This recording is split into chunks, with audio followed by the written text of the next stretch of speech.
Hello students. आज हम लोग बात करेंगे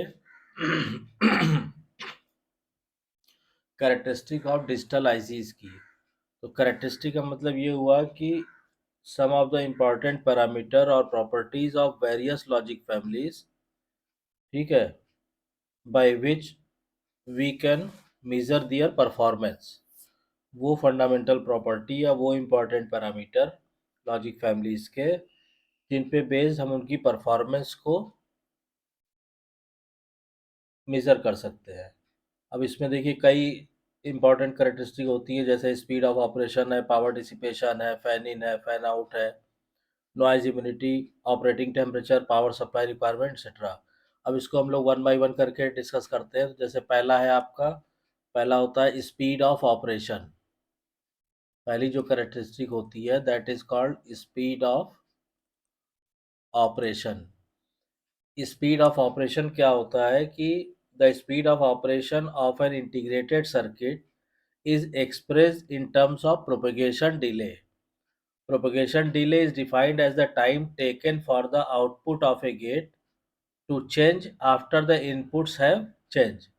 मतलब किसी भी गेट के इनपुट में अगर आपने चेंज किया तो उसके आउटपुट में कितने टाइम के बाद चेंज होता है, कितने नैनो सेकेंड, माइक्रो सेकेंड, मिली सेकेंड, जो भी है, कितने टाइम के बाद उसके आउटपुट में चेंज होगा, that is called propagation delay. अब इसमें क्या होता है, ये logic signal always experience a delay in going through a circuit. जब भी कोई भी लॉजिक सिग्नल है अगर वो सर्किट के थ्रू पास होगा तो उसमें प्रोपोगेशन डिले जरूर होगा। अब इसमें क्या होता है कि दो जो प्रोपोगेशन डिले टाइम है उसको हम इंडिकेट करते हैं, ठीक है, टी पी एच एल से और टी पी एल एच से। ठीक है, यानी दो जो प्रोपोगेशन टाइम है वो आपका एक तो टी, और इसको हम इंडिकेट करते हैं P H L, P H L, और दूसरा जो होता है वो होता है टी, टी पी मतलब प्रोपेगेशन डिले हो गया, और एल एच। देखिए यहाँ एच एल मतलब हाई टू लो, यहाँ एल एच मतलब लो टू हाई।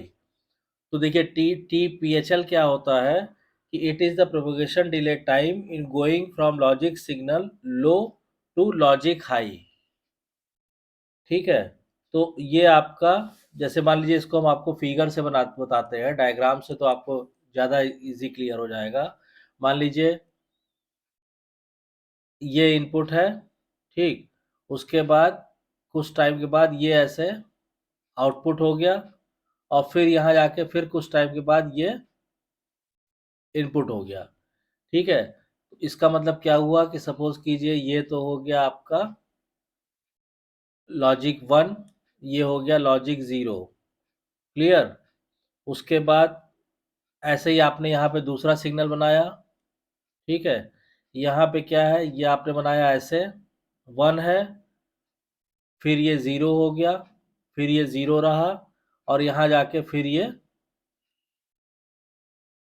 वन हो गया। ठीक, ये हो गया आपका वन, और ये जो लेवल है दिस इज कॉल्ड जी, क्योंकि डिजिटल लॉजिक में आप जानते हैं ज़ीरो और वन दो ही लेवल होंगे सिग्नल के। ठीक, अब इसका मान लीजिए 50% ये है, ठीक है, इसको आपने क्या किया, ऐसे इंक्रीज किया,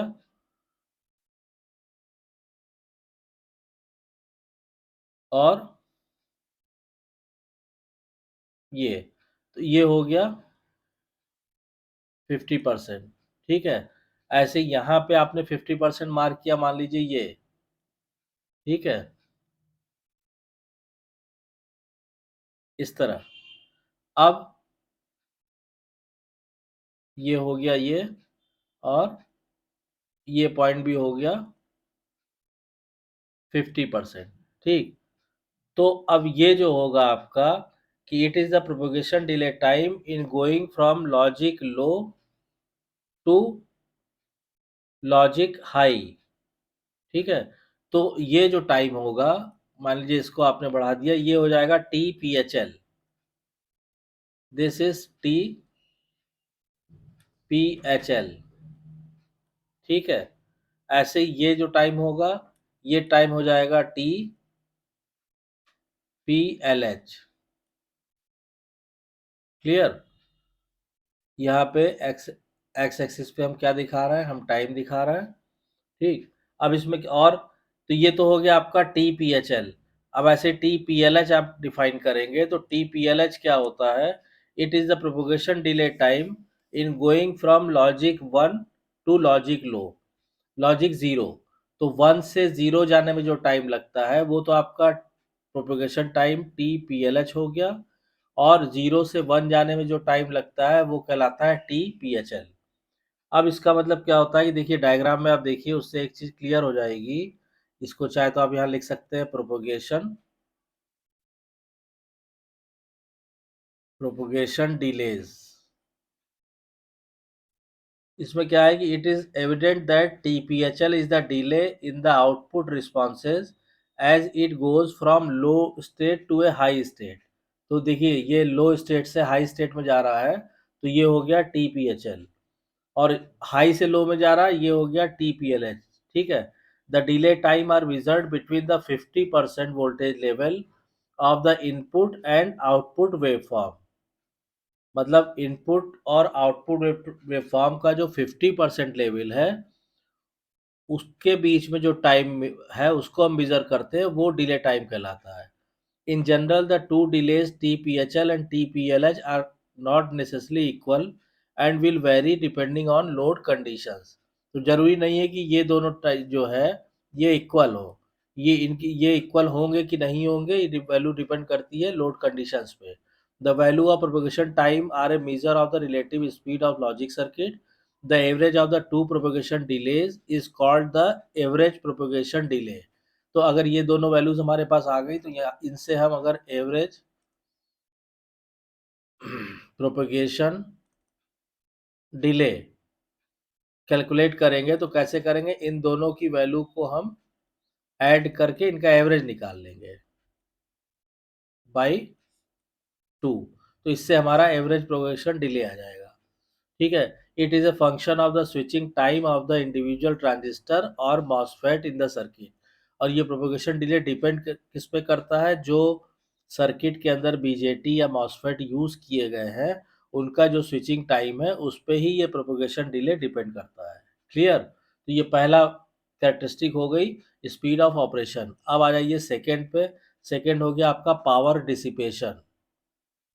पावर डिसिपेशन। पावर डिसिपेशन क्या होता है किसी भी लॉजिक सर्किट में, कि it is a measure of the power consumed by the logic gate when fully driven by all its input and is expressed in milliwatts और nanowatts. तो मतलब कोई भी लॉजिक गेट है, मान लीजिए हमने कहा कि एक 3 इनपुट एंड गेट है, तो सपोज कीजिए हमने कहा ये 3 इनपुट एंड गेट है, इसके 3 इनपुट है ए बी और सी, और यहाँ पे हमें आउटपुट मिल रहा है वाई। तो जब इस गेट के तीनों इनपुट पे हमने कोई सिग्नल दिया हुआ है तो मतलब ये फुल्ली ड्रिवेन है bye all the inputs.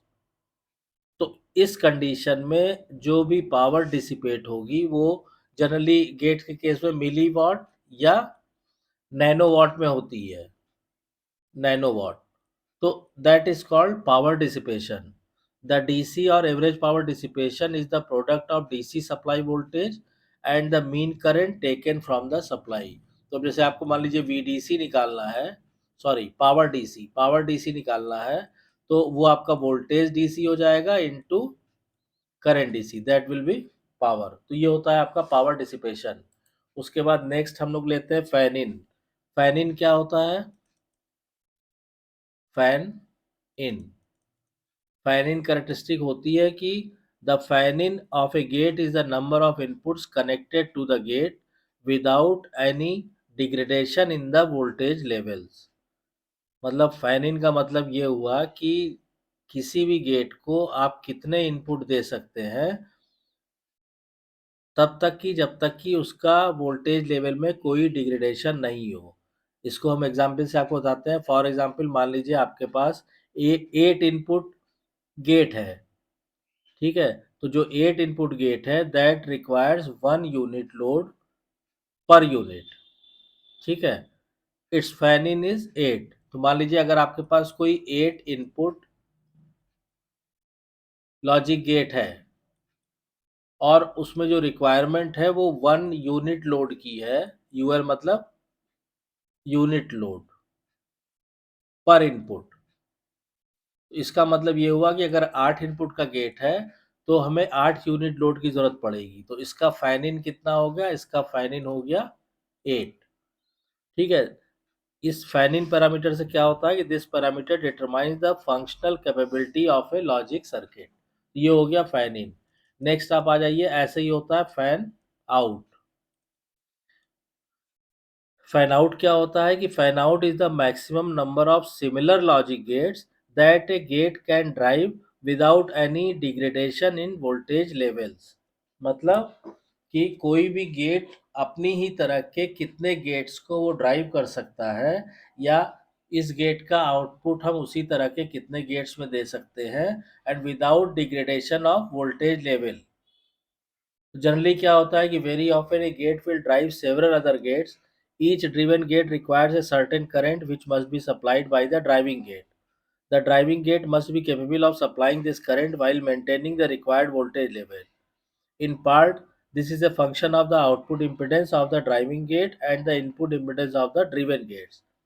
Usually, in a given logic family, gates drive others of the same type. If their output impedance is low while their input impedance is high, then one gate can often drive many others.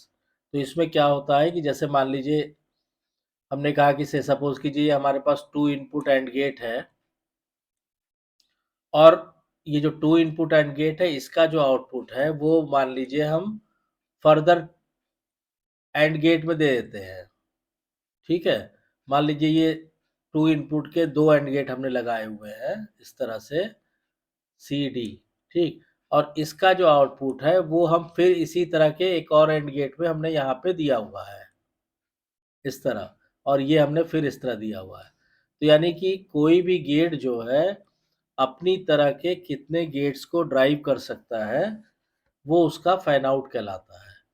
और जो fan out है generally वो उस gate के output impedance, यानी कि आप ऐसे समझ सकते हैं ड्राइविंग गेट जो है, ड्राइविंग गेट, हाँ, उसका आउटपुट इम्पिडेंस, और जो ड्रिवन गेट्स है, ड्रिवन गेट, उसके इनपुट इम्पिडेंस पे डिपेंड करता है। तो that is called fan out.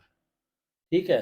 अगर मान लीजिए इसका आउटपुट इम्पिडेंस जो है लो है और इनपुट इम्पिडेंस इसका हाई है, ठीक है, तो क्या होता है इसकी fan in capacity fan out capacity बढ़ जाती है। यानी एक गेट जो है अपने तरह के कई मेनी अदर गेट्स को ड्राइव कर सकता है। ठीक। उसके बाद नेक्स्ट जो आपका ये आता है characteristic, that is noise immunity और noise margin. That is called noise immunity और नॉइज मार्जिन।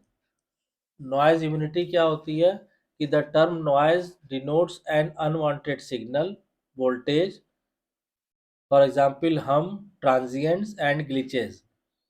तो किसी भी सिग्नल ट्रांसमिशन में या जब भी हम डेटा ट्रांसमिशन डेटा कम्युनिकेशन की बात करते हैं तो जो अनवांटेड सिग्नल होते हैं they are called noise. Noise can sometimes cause the input voltage of a logic gate to drop below V minimum or rise above V maximum, which leads to unreliable operation. तो generally noise जो है unwanted signal होते हैं, और कभी कभी क्या होता है लॉजिक गेट्स के लॉजिक गेट्स में जब सिग्नल का ट्रांसमिशन होता है और नॉइज इंट्रोड्यूस हो जाता है तो कभी कभी नॉइज का लेवल इतना हाई हो जाता है कि जो लॉजिक गेट का आउटपुट है वो अपने मिनिमम लेवल से भी कम हो जाता है या अपने मैक्सिमम लेवल से बहुत ज़्यादा हो जाता है। तो दोनों ही कंडीशन में ये अनरिलायबल ऑपरेशन हो जाता है। तो नॉइज इम्यूनिटी का मतलब क्या हुआ कि noise immunity is the maximum noise voltage that may appear at the point of a logic gate without changing the logical state of its output. तो नॉइज इम्यूनिटी का मतलब होता है कि नॉइज का वो परमिसिबल लेवल या नॉइज का वो लेवल जो अलाउड हो कि उतने नॉइज तक गेट के रिलायबल ऑपरेशन में कोई फर्क नहीं पड़ेगा। That is called noise immunity. A quantitative measure of noise immunity is called noise margin। तो noise immunity को जब आप मैथमेटिकली क्वांटिटेटिवली रिप्रेजेंट करते हैं, that is called noise margin। The difference between the operating input logic voltage level and the threshold voltage is called the noise margin of the circuit। देखिए noise margin क्या होता है, simply इसको हम फिर से डिफाइन कर देते हैं। नॉइज मार्जिन जो है वो डिफरेंस होता है between the operating input logic voltage level and the threshold voltage is called the noise margin of the circuit. The manufacturer usually codes the noise margin which refers to the amplitude of the noise voltage that may cause the logic level to change। तो generally जो logic gates में जो manufacturer रहते हैं वो noise margin mention कर देते हैं कि भाई नॉइज का लेवल इससे ज़्यादा नहीं होना चाहिए। In the worst case, a TTL gate functions properly as long as the noise margin is kept less than 0.4 volt. तो जैसे फॉर एग्जांपल उसने कहा है कोई भी आपका TTL गेट है, ट्रांजिस्टर ट्रांजिस्टर लॉजिक पे बना हुआ गेट है, तो उसका जो नॉइज मार्जिन है दैट इज 0.4 वोल्ट। मतलब कि जब तक नॉइज सिग्नल का एम्पलीट्यूड 0.4 वोल्ट्स तक या उससे कम होगा तब तक तो वो रिलायबल ऑपरेशन देगा, रिलायबल आउटपुट आपको मिलेगा। उससे ऊपर जाएगा तो आउटपुट फिर रिलायबल नहीं रह जाएगा। तो ये हो गया आपका नॉइज इम्यूनिटी। इसके बाद जो नेक्स्ट करेक्टरिस्टिक है वो हम लोग बात करते हैं ऑपरेटिंग टेम्परेचर की। तो ऑपरेटिंग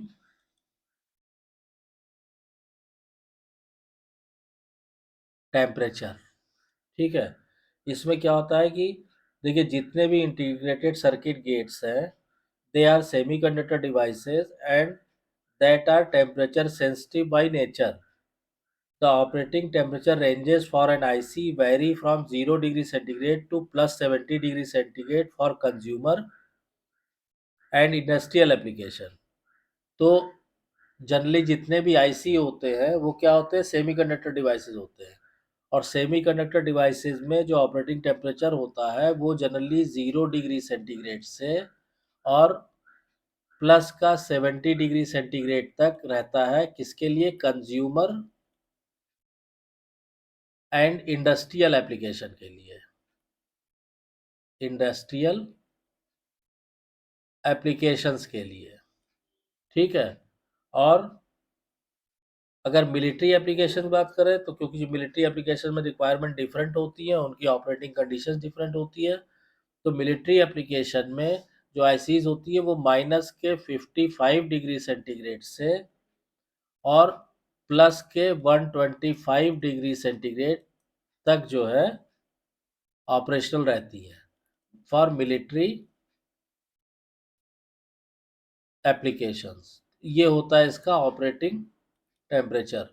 कंज्यूमर और इंडस्ट्रियल अप्लाइंसेस के लिए 0 से 70 डिग्री सेंटीग्रेड तक। और अगर मिलिट्री एप्लीकेशंस में यूज़ होना है तो फिर माइनस के 55 डिग्री सेंटीग्रेड से लेकर और प्लस के 125 डिग्री सेंटीग्रेड तक ये ऑपरेशनल रहती है। अब उसके बाद नेक्स्ट आता है आपका पावर सप्लाई रिक्वायरमेंट। तो पावर सप्लाई रिक्वायरमेंट्स, इसमें क्या होता है कि the amount of power and supply voltage required by an IC are the main parameters to be taken into consideration while choosing a proper power supply. तो किसी भी IC को ऑपरेशनल करने के लिए या उसके ऑपरेशन को चलाने के लिए जो अमाउंट ऑफ पावर और सप्लाई वोल्टेज की ज़रूरत होती है that is called power supply requirements, ठीक। अब उसके बाद ये सारे जो इम्पोर्टेंट करेक्टरिस्टिक जो थे वो हमने आपको बता दिए, ठीक है। अब इसमें क्या होता है कि अगर हम करंट और वोल्टेज पैरामीटर की बात करें, ठीक है। नेक्स्ट हो गया आपका current end voltage parameter, current end voltage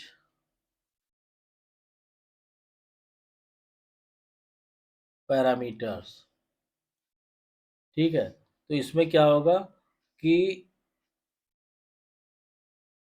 जब भी आप कोई डिजिटल सिस्टम डिज़ाइन कर रहे हैं, तो कुछ जो करंट और वोल्टेज पैरामीटर है वो बहुत इंपॉर्टेंट होते हैं। कौन कौन से होते हैं देखिए, ये जैसे हाई लेवल इनपुट वोल्टेज, ठीक है, हाई लेवल इनपुट वोल्टेज, यहाँ पे हमने लिखा हाई लेवल इनपुट वोल्टेज, यानी वोल्टेज में high input voltage high level कौन सा होगा। फिर उसके बाद है आपका low level input voltage, low level हम कितने वोल्ट पे दिखाएंगे। फिर उसके बाद आ गया आपका high level output voltage, output voltage, और फिर ऐसे ही आपका आ जाएगा लो लेवल आउटपुट वोल्टेज, लो लेवल आउटपुट वोल्टेज। तो ये चार चीजें तो हो गई हाई लेवल और लो लेवल इनपुट और आउटपुट वोल्टेज के लिए। ऐसे ही ये चारों चीजें आपकी हो जाएगी किसके लिए, करंट के लिए। तो मान लीजिए हमने यहीं पे लिख दे रहा है कि ऐसे हो जाएगा आपका high level input current, high level input current, फिर हमने कहा कि लो लेवल इनपुट करंट, फिर हमने कहा कि हाई लेवल आउटपुट करंट, और फिर हमने कहा कि लो लेवल आउटपुट करंट। तो ये जो पैरामीटर्स है ये बहुत इंपॉर्टेंट है जब भी आप किसी डिजिटल सिस्टम को डिजाइन कर रहे हैं, डिजाइनिंग ए डिजिटल सिस्टम, जब भी आप किसी डिजिटल सिस्टम को डिजाइन कर रहे हैं तो ये पैरामीटर्स बहुत इंपॉर्टेंट है, क्योंकि आपको मालूम है डिजिटल सिग्नल में दो ही लेवल होंगे, एक हाई लेवल एक लो लेवल। तो दो टर्मिनल होंगे इनपुट और आउटपुट। तो जैसे इनपुट पे हाई लेवल में वोल्टेज कितना होगा, इनपुट पे हाई लेवल में करंट कितनी होगी, एंड सो ऑन। तो ये वैल्यूज जो है बहुत ही इंपॉर्टेंट है। एक हम आपको यहाँ पे टिपिकल वैल्यूज दे देते हैं टीटीएल लॉजिक के लिए, ठीक है। ये तो हर हर लॉजिक फैमिली के लिए अलग अलग वैल्यू आता है। हम आपको यहाँ पे टीटीएल लॉजिक फैमिली के लिए ये टिपिकल वैल्यूज लिख के बता दे रहा है। जैसे हाई लेवल इनपुट वोल्टेज है, तो ये क्या होता है, it is the minimum voltage level required for a logical one at an input. तो इसकी मिनिमम वैल्यू क्या होती है, 2 वोल्ट, ठीक। लो लेवल क्या होता है, it is the maximum input voltage required for a logical zero at an input, it's maximum value is 0.8 volt. फिर आप आ जाइए high level output voltage, it is the minimum voltage required for a logical one state at the output. तो इसकी जो minimum value होती है वो होती है 2.4 वोल्ट। फिर हाई लेवल आउटपुट वोल्टेज, जो लो लेवल आउटपुट वोल्टेज है, it is the maximum voltage available at the circuit's output corresponding to the logic zero state. इसकी मैक्सिमम वैल्यू होती है 0.4 वोल्ट, ठीक, टीटीएल लॉजिक फैमिली के लिए। ऐसे ही हाई लेवल इनपुट करंट की हम बात करेंगे, तो the current that flows through an input when a specified high level voltage is applied to that input, ठीक। उसके बाद लो लेवल क्या होता है, the current that flows through an input when a specified low level voltage is applied to the input. फिर high level output current क्या होती है, the current that flows from an output in the logic one state under specified load conditions. And low level क्या होता है, the current that flows from an output in the logical zero state under specified load condition. So this was all about the characteristic of a digital IC. I hope आपको ये parameters clear हो गए होंगे। जब भी आप किसी digital circuit को डिज़ाइन करते हैं तो उसको डिज़ाइन करने से पहले इन सारे पैरामीटर्स के बारे में जानना बहुत ही ज़रूरी रहता है। तो आई होप कि आपको ये वीडियो कंटेंट पसंद आया होगा। अगर वीडियो कंटेंट पसंद आया तो प्लीज़ वीडियो को शेयर कीजिए, लाइक कीजिए, चैनल को सब्सक्राइब कीजिए और नोटिफिकेशन बेल को ज़रूर ऑन कर दीजिए ताकि नेक्स्ट वीडियो की इन्फॉर्मेशन आपको टाइम से मिल सके। Thank you.